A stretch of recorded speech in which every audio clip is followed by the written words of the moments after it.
म मुलुक र जनताप्रति पूर्ण वफादार रही सत्यनिष्ठापूर्वक प्रतिज्ञा गर्छु। ईश्वरको नाममा शपथ लिन्छु कि नेपालको सार्वभौम सत्ता, राजकीय सत्ता नेपाली जनतामा रहेको नेपालको संविधान प्रति पूर्ण वफादार रहँदै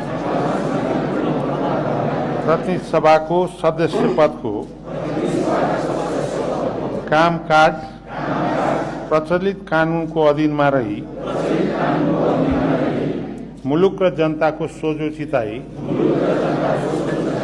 कसैको डर नमानी पक्षपात नगरी